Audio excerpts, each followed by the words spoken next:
안녕하십니까. 하승균의 사건 아카이브 5번째 시간입니다. 서장님 안녕하세요. 안녕하세요. 네.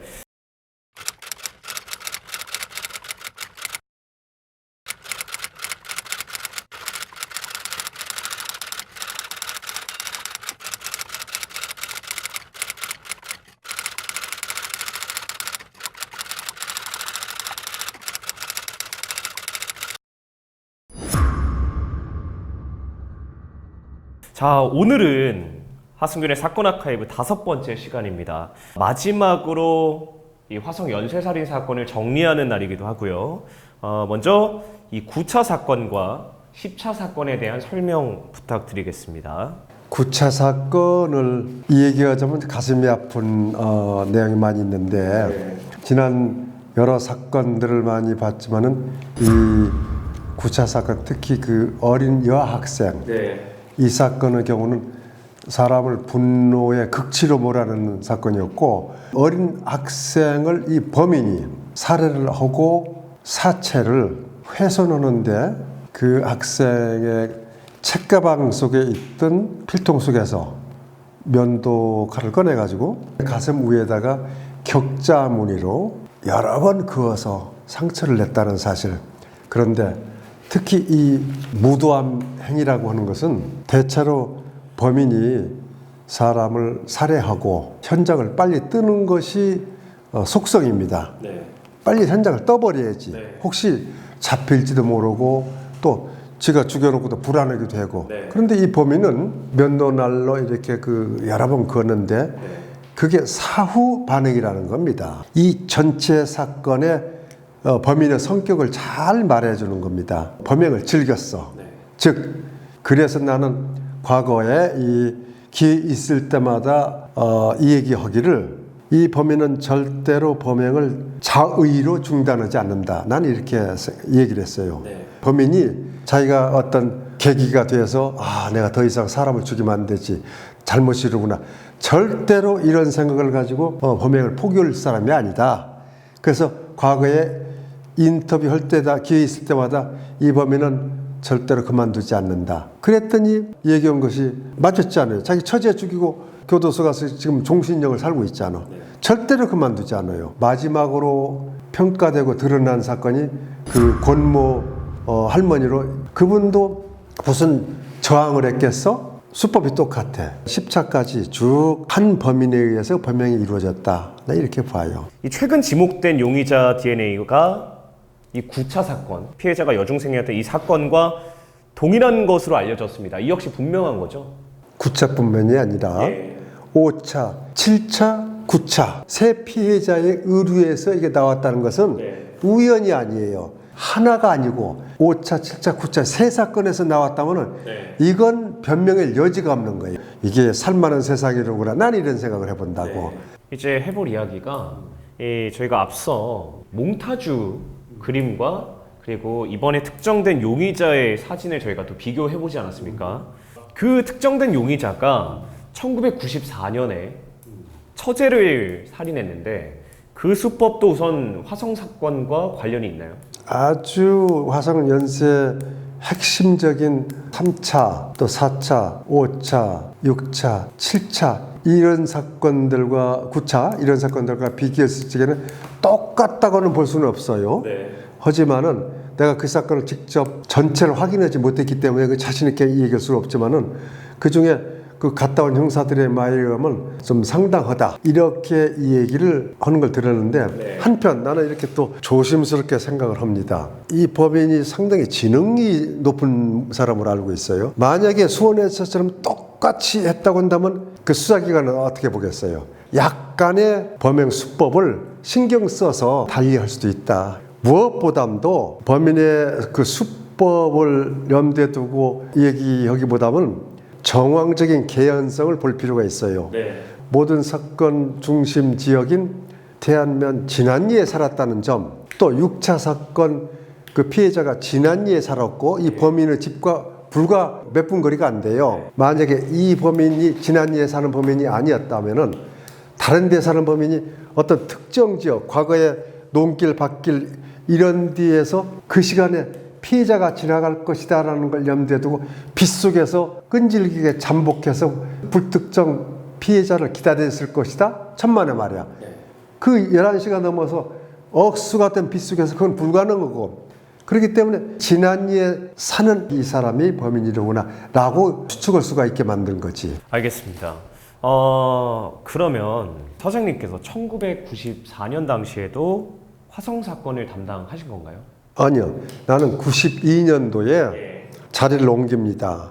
뭐 승진을 해서 형사 기동대장으로 발령이 나서 사실상 화성 사건으로부터 좀 멀어져요. 자, 사실 지금 어떤 이야기들이 나오고 있냐면 이 최근에 밝혀진 이 용의자는 1994년 청주에서 이제 처제를 살인한 사건인데, 그때 당시에 이 청주 경찰과 이 화성 수사팀 간의 공조가 안 됐다는 지적이 있거든요. 이 부분에 대해서는 어떻게 생각하시나요? 언론과 기자들한테 물어봤어요. 경찰 누굴 편을 들자는 게 아니고 적어도 청주 경찰서에 의해서 경범도 아니고 살인범이 구속이 돼서 청주 경찰서 유치장에 수감돼 있는 거야. 그러면은 신문 같은 걸 보면은 우리한테 사건을 넘겨라. 청주 쪽에서. 그러니까 청주 쪽에서 이 얘기하기를 아니다, 너네가 데려가거라. 그러니까 데리러 오지 않았다. 이건 마치 택배 물건을 뭐 가볍게 주고받고 이런 것처럼 얘기를 하는데, 이건 수사를 모르는 사람들 얘기입니다. 적어도 살인범, 중범자를 화성에서 데려오려면 절차를 밟아야 돼요. 그 절차란 적어도 그 당시 검찰 신병 인도 지휘를 받아서 정식으로 인도를 받는 거예요. 그게 굉장히 까다로워요. 앞 얘기대로 무슨 물건 주고받아서 이런 게 아니라고. 그렇기 때문에 이건 자세히 내가 확인하지 않은 일이기 때문에 자신 있게 뭐라 얘기할 수 없지만, 적어도 지금 드러나고 있는 소문대로라면은 그런 식으로는 불가능하다. 그러면서도 우선 국민들의 입장에서는 조금은 아쉬울 수 있는 부분이라고 또 생각을 할 수 있을 것 같습니다. 그리고 이 청주 처제 살인 사건의 이 용의자의 얼굴을 만약 공개했다면 화성 사건의 목격자도 있었고요. 그 목격자를 통해서라도 조금 더 이 범인을 쉽게 잡을 수 있지 않았냐, 이런 말들도 있는데 어떻게 생각하십니까? 사실 그런 건 좀 아쉬운 점이 있어요. 어차피 이 범인이 화성에 살았고 또 청주로 와서 청주에서 처제를 살인했어. 그럼 청주 경찰 그 형사들 입장에서 봤을 적에 왜 화성에 와서 압수수색까지 했다고 그러대? 그렇다면은 혹시 여기 살았었으니까 화성 연쇄범이와 관련이 있는지 좀 알아보라고, 아니면 지네가 알아보든지 이래서 공조를 했어야 되는 것이 맞습니다. 근데 청주경찰서 입장에서는, 이건 내 생각이야. 이게 한 해 뒤에 지난 것도 아니고 94년이야. 그리고 공소시가 2006년도 끝났고. 그러니까 화성서, 지금 청주경찰서 같은 데서는 이런 형사들이 화성 사건 자체를 모르는 사람이 많이 있을 거야. 처음부터 화성 연쇄살인 사건에 대해서 차관을 못했을 것이다 라는 것이 내 생각이에요.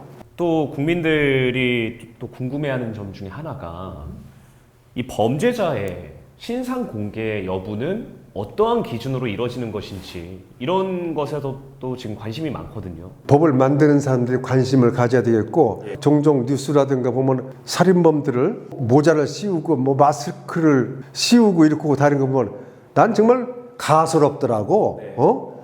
우리나라가 언제부터 그렇게 선진국으로서 인권국인지, 미국이나 일본에도 살인사건의 공소시효는 30년입니다. 근데 우리나라는 15년이었어. 그 전에 현직 때도 인터뷰할 기회가 있으면 꼭 빼지 않고 얘기했던 게 공소시효를 늘려야 된다. 근데 지금 이 범인 확정됐어. 근데 처벌을 못해. 만약에 이 범인이 그 동네에서 이미 어떤 용의점이 동네 사람들에 의해서 드러나지 않았고, 또 내가 얘기했듯이 좀 불량스러운 용의점이라든가 이런 게 있었으면 그 통장, 반장, 이장 등에 의해서 형사들 귀에 여러 번 들어갔을 거야. 그러면 거기서 이미 용의자로 특정되는 등 또 이미 수배된 몽타주 같은 것도 비교가 됐을 수도 있고. 근데 얌전하게 얌전둥이로 지내다가 갔어. 저 청주로. 그래가지고 다른 범행으로 들통이 났어. 근데 이 사람이 20여 년간을 오로지 교도관들한테 잘 보여서 모범수로 석방될 것을 기대하고 또 실제로 들어보니까 얼마 안 있으면 석방 대상이 된다고 그러더라고. 형의 3분의 2 이상을 복역을 하면은 성적을 봐서 평가를 합니다. 그래가지고 그 중에 우수하면은 가석방을 해줘요. 그런데 이 용의자는 금년 말에 가석방 됐어. 내년 초에 이 DNA가 나왔어. 근데 그러면 이 범인으로 특정이 돼. 그러면 경찰이 당신 이 사건 용의자니까 나와라. 영장 받아와라. 나 안 간다 하면 강제할 수가 없어. 이런 모순이 있어. 이 10명의 피해자 가족들 이 사람들한테 뭐라고 할 거예요? 살인범이라든가 중범자들은 시효도 더 늘려야 되고 또 아까 얘기했듯이 중범자들 파렴치한 범죄 왜 얼굴을 가려줘요? 국민한테 공개를 해야지. 국민들의 절대적인 법 감정이다. 나는 이렇게 봐요. 자, 서장님, 이 9차 사건은 특히 여중생이었는데 이 범인은 여기서도 뭐 말씀해 주셨듯이 이 엽기 행각을 벌였습니다. 저도 듣기가 사실 되게 좀 힘들었어요. 서장님한테. 사체를 수습하시면서 어떤 심정이셨나요? 꼭 그 사건 분위기였어요. 과거 3차 사건서부터 놀라운 모습을 봤으니까 이미 거기서부터 범인의 흉폭성이 드러나고 시체 특정 부에다가 뭐 이물질을 집어넣는다든가 또는 가학적인 행위를 했을 적에 이 다음에 나는 사건도 역시 그럴 수도 있다. 예견이 됐고 그걸 전체를 보고서 나뿐만 아니라 당시 수사한 사람들은 아마 범인을 잡고자 하는 그 감정이 극에 달했을 거예요. 분노하지 않은 사람이 없었고 자발적으로 뛰지 않은 사람이 없었고 이건 누가 시키지 않아도 감독자의 감독을 염두에 두지 않고 어떤 용의자가 어디에 있다면 밤낮을 가리지 않고 쫓아다니고 열심히 해보고 그랬지만은 결론을 두고 봤을 적에 가장 잔인의 극에 달했던 것이 그 어린 여학생을 살해하고 시체를 훼손한 거 아니겠느냐 이렇게 봐요. 형사님들도 분노가 정말 극에 달한 상황에서 잃은 것이 너무나 많았던 그 당시였습니다. 이 화성 사건을 통해서 스스로 목숨을 끊은 용의자들도 많았고요. 그리고 경찰관들도 과로로 쓰러지거나 이 가혹행위로 징계를 받은 경우가 많았다고 들었습니다. 이 부분도 실제로 내 팀에 속해 있던 형사 한 사람이 7차 사건 때, 즉 그 범인의 몽타주가 나왔기 때문에 우리는 확신과 희망과 이번에말로 범인을 잡아야 되겠다 이런 생각을 하고 오로지 오늘이라도 내가 뛰어서 용의자를 붙잡아 가지고 또 용의자를 발굴해서 희망찬 보고를 해야 되겠다 이런 생각이겠지. 부하 직원 중에 박 형사라고 하는 사람이 안 나와요. 하루 안 나와서 우리 다른 형사로 하여금 야 가봐라 무슨 일인지. 가보니까 쓰러져 있는 거야. 그래서 확인해 보니까 피로에 지쳐가지고 그 자다가 뇌출을 일으켜서 마비가 된 거예요. 그 신체의 일부가. 또 그 시절에 그 지휘 책임을 지고 인사 조치를 당한 사람들도 엄청나게 많이 있고 하여간 화성 연쇄 살인 사건으로 인해서 엄청 많은 사람들이 피해를 봤다. 뭐 이렇게 정리할 수가 있어요. 자, 제가 들으면서도 너무나 서글픈 이야기인데 이 서장님이 생각하시기에 이 진정한 형사의 근무 자세는 무엇이라고 생각하시나요? 형사는 참 힘든 직업입니다. 또 특별한 직업이고 강력 형사들은 어떤 경우는 밤과 낮도 없고 휴일도 반납해야 되고 이러기 때문에 어떤 일정한 사명감과 정의감이 필요로 한다. 나는 지금도 그 후배 강력 형사들 보면 그 형사로 남아있다는 게 여간 고맙고 감사하게 생각을 해요. 네, 지금 이제 서장님이 생각하시는 이 근무 자세와 그리고 후배 형사들에게 굉장히 감사하다, 고맙다라는 말씀을 해주셨는데 이 후배 형사님 분들에게 한마디 해주신다면 사명감과 정의감, 끈질긴 이런 인내심으로 해결해야 되겠다라는 의지가 가장 중요하기 때문에 쉽게 포기하지 말고 자기가 생각하는 이 여러 가지 범인을 특정할 수 있는 단서가 있다고 한다면은 끝까지 이 사건을 해결하기 위해서 노력할 필요가 있다. 그리고 자부심을 가질 필요가 있다. 즉 우리 경찰의 그 목표가 국민의 재산과 생명을 보호한다는 말이 있어요. 그러면 재산과 생명을 보호하는 것은 모두 경찰의 일이겠지만은 특히 강력 형사가 그 일을 주로 담당하게 된다. 그런 의미에서 긍지를 가질 필요가 있다. 이렇게 얘기할 수 있어요. 알겠습니다. 소장님, 근데 말씀을 듣다 보면 이 30여 년 전 사건을 숫자, 그리고 날짜, 지역, 이름들을 정말 정확하게 기억을 아직도 하시거든요. 어떻게 이걸 다 기억하시는지. 뇌리에 박혀 있어요. 네. 예를 들자면 9차 사건을 얘기할 적에 그 상황이 떠올라. 그 장소와 당시에 죽어있는 피해자 그 모습이 그대로 떠올라. 이 얘기할 때마다. 그리고 그 계절, 날짜라든가 뭐 그게 다 떠올라요. 시간대까지. 기억 안 할 수가 없어. 알겠습니다. 그리고 소장님, 소장님께서는 2005년에 퇴직을 하셨어요. 정년이 남아 있었는데 왜 명예퇴직을? 정확히 2006년 2월 15일. 2006년. 2월 15일. 근데 2006년 4월 3일이 화성 전체 사건의 공소시효가 끝나는 날이야. 그래서 나는 2006년 2월 15일 날 내가 할 일은 없다. 끝난 거죠. 알겠습니다. 자, 소장님, 이렇게 이 하승균의 사건 아카이브 화성 연쇄살인 사건의 마지막까지 정리를 좀 해봤는데, 서장님의 말씀을 제가 들어보니까 이 화성 사건은 당시 너무나도 참혹했고 그리고 온 국민을 경악에 떨게 했다는 점, 그러면서도 이 경찰의 수사 기법을 크게 발전시켰다는 점까지 제가 다시 한번 알게 됐습니다. 끝으로 이 화성 사건의 담당 형사로서 이 희생자들과 유가족 분들에게도 하고 싶으신 말이 있을 것 같아요. 지금 이 이야기는 카메라를 좀 바라봐 주면서 할 말이 있죠.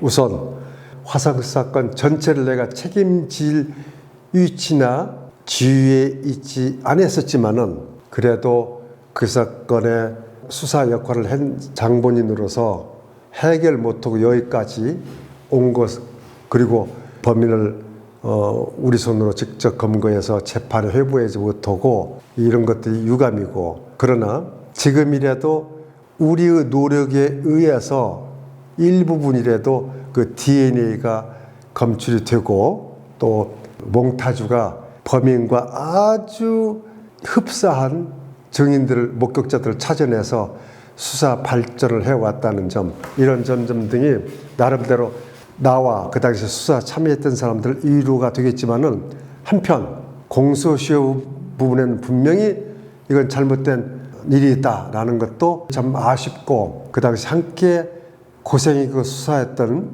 동료, 선배, 후배들 이런 분들한테 같은 위로의 말씀도 전하고 싶고, 또 여기까지 수사 발전을 이루어준 국립과학수사연구소 관계자들, 그리고 끈질기게 미결 사건 수사 전람반을 두고 추적했던 현직 후배들 모두에게 감사하고 그들에게 박수를 보내고 싶다, 이렇게 정리하고 싶습니다. 알겠습니다.